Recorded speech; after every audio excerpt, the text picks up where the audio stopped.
क्या महाराष्ट्र और झारखंड में होने वाले विधानसभा चुनाव से ज़्यादा गर्म और ज़्यादा मज़ेदार उत्तर प्रदेश में होने वाले 9 सीटों के विधानसभा उपचुनाव हैं? दोस्तों नमस्कार। उत्तर प्रदेश के मुख्यमंत्री योगी आदित्यनाथ ने पहली बार 26 अगस्त 2024 को बटेंगे तो कटेंगे का नारा दिया था। उस समय ये नारा बांग्लादेश में हिंदुओं पर हो रहे हमले के संदर्भ में दिया गया था, लेकिन अब चुनावी माहौल में ये नारा बीजेपी के लिए एक मजबूत मंत्र की तरह उभरा है। हालांकि इस नारे का असली इम्तिहान यूपी उपचुनाव से लेकर महाराष्ट्र और झारखंड के चुनाव में होगा। चुनाव परिणामों के बाद ही ये साफ हो सकेगा कि इस नारे से बीजेपी को इन राज्यों में कितना फ़ायदा मिल पाया है। हालांकि इस नारे के चलते वो भारतीय जनता पार्टी, जो लोकसभा चुनाव के बाद से ही उत्तर प्रदेश में बैकफुट पर थी, अब धीरे धीरे फ्रंट फुट पर आने की कोशिश कर रही है। बटेंगे तो कटेंगे का ये नारा राजनीतिक रूप से इतना शक्तिशाली हो गया है कि समाजवादी पार्टी को इसके खिलाफ एक सकारात्मक नारा जुड़ेंगे तो जीतेंगे का देना पड़ा।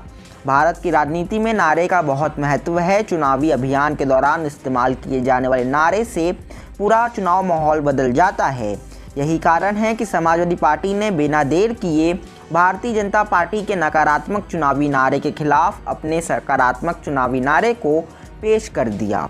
हम भारतीय जनता पार्टी के नारे या योगी आदित्यनाथ के बटेंगे या कटेंगे के इस नारे को नकारात्मक इसलिए कह रहे क्योंकि इस नारे के वजह से समाज में सांप्रदायिकता को बढ़ावा मिल सकता है।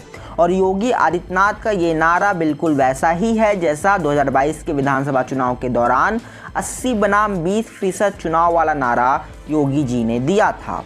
हालांकि भारतीय जनता पार्टी का ये आरोप है कि विपक्ष देश के लोगों को जातियों में बांटने की कोशिश कर रहा है और इससे वो चुनावी लाभ लेना चाहता है। हालांकि भारतीय जनता पार्टी ने अब तक ये नहीं बताया कि आखिर क्यों अयोध्या में हुए भव्य दिवाली उत्सव में अयोध्या के सांसद अवधेश प्रसाद को नहीं बुलाया गया। क्या भारतीय जनता पार्टी को अभी तक अयोध्या में मिली हार का दुख है या फिर अवधेश प्रसाद को वो दलित होने की सज़ा दे रही? वहीं दूसरी तरफ समाजवादी पार्टी और भारतीय जनता पार्टी की इस लड़ाई में अब मायावती की भी एंट्री हो गई है। मायावती ने ट्वीट करते हुए लिखा कि बसपा से जुड़ेंगे तो आप आगे बढ़ेंगे और सुरक्षित रहेंगे।